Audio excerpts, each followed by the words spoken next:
Ya Bang, saat ini untuk menjelang Idul Adha sampai sejauh mana persiapan-persiapan untuk Kalapas Bang? Baik, terima kasih.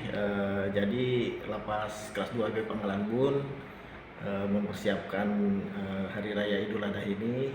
Pas kebetulan momennya memang kebetulan kita ada kegiatan pesantren kilat yang hampir selesai. Mungkin nanti mungkin akan dibarengkan dengan Hari Raya Idul Adha.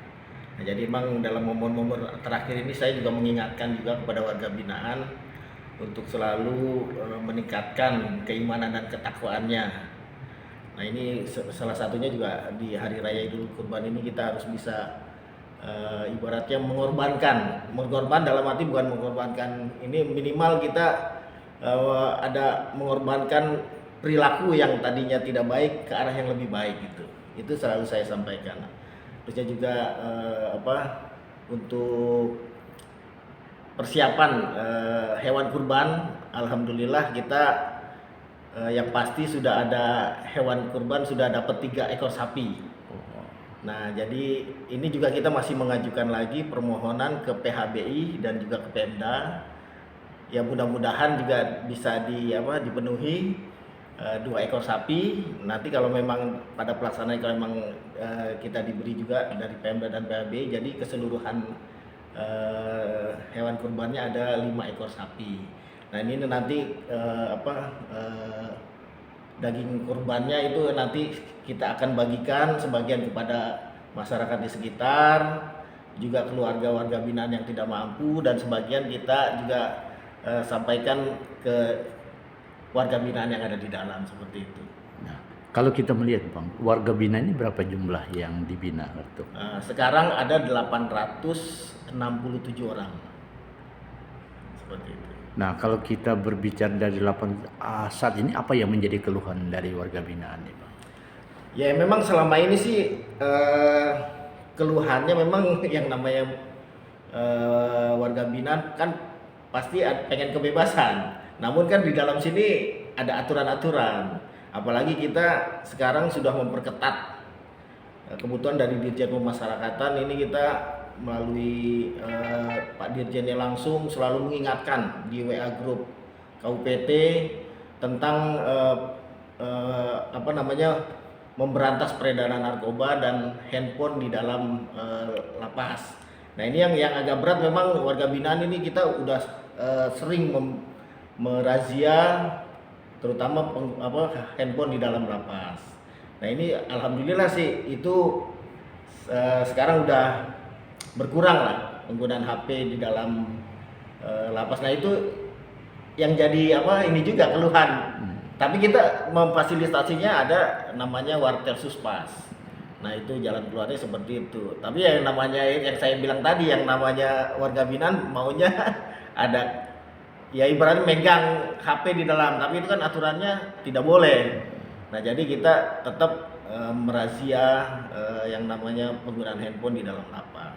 Berarti hak-hak masyarakat warga binaan dalam untuk berhubungan disiapkan fasilitas, Disiapkan ada khusus fasilitas, gitu. ya. Walaupun saat ini mereka tidak diperbolehkan menggunakan HP sendiri gitu. HP. Kebetulan juga tadi kita melakukan ikrar tentang memberantas peredaran narkoba dan juga penggunaan HP di dalam lapas bersama seluruh petugas dan jajaran yang ada di Lapas Pangkalan Bun ini.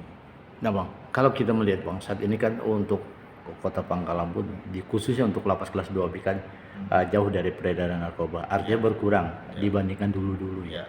Nah, mungkin karena binaannya lebih maksimal, mungkin ekstra ketat, mungkin aturan-aturan sekarang sudah mulai diperketat semua, sehingga mungkin menyadarkan mereka juga. Ruang gerak mereka juga terbatas akhirnya gitu ya. Nah, mungkin ada harapannya Bang kepada warga binaan maupun keluarga warga binaan. Ya, jadi memang saya selalu dalam momen-momen tertentu saya kadang sering keliling ke blok-blok. Kadang juga kita mengumpulkan warga binaan yang ada di blok dan selalu mengingatkan kepada warga binaan agar mengikuti aturan-aturan yang sudah ditetapkan, terutama peredaran narkoba. Dan juga saya juga menyampaikan apabila kedapatan ibaratnya ada menggunakan narkoba, itu kita akan beri sanksi tutupan sunyi, dan juga kita cabut hak-haknya, yaitu seperti remisi, PB, CB.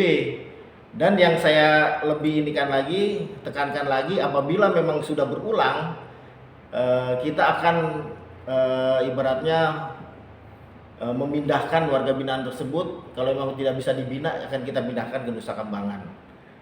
Nah, itu selalu saya sampaikan kepada warga binaan. Selain itu juga kita memperketat yang namanya masuknya barang ke dalam lapas, terutama melalui P2U maupun pintu gerbang yang ada di samping. Jadi setiap baik itu barang maupun orang selalu kita lakukan penggeledahan seperti itu. Untuk beberapa bulan atau kurang lebih 2 tahun ya sampai sudah memimpin ini, Bang. Baru 8 bulan. Oh, 8 bulan ya. 8 bulan. Wah, 8 bulan ini alhamdulillah tidak terasa yang Ya, kira-kira ada dampak negatif gitu ya. Ya.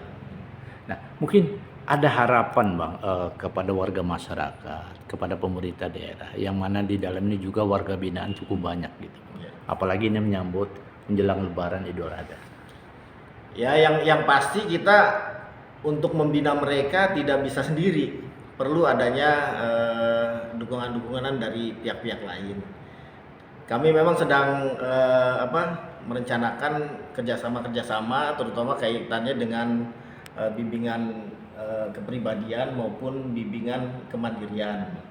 Terutama misalnya kalau di sini kebetulan ada warga binaan yang melakukan kegiatan pramuka, yang selama ini kita masih mandiri, namun nanti kita akan membentuk seperti gugus gudeg pramuka yang nanti kerjasama dengan Kuarcap yang ada di Pangkalan Bun ini. Terusnya juga rencananya saya akan kerjasama dengan pihak Kodim untuk melakukan pembinaan wawasan kebangsaan untuk warga binaan, seperti itu. Oh, jadi penanaman mental bukan hanya di lapas saja, Bang. Ya. Di TNI juga ditarik untuk bisa memberikan manfaat Ya, kepada seperti itu. warga binaan gitu. Warga binaan, betul. Oke, terima kasih.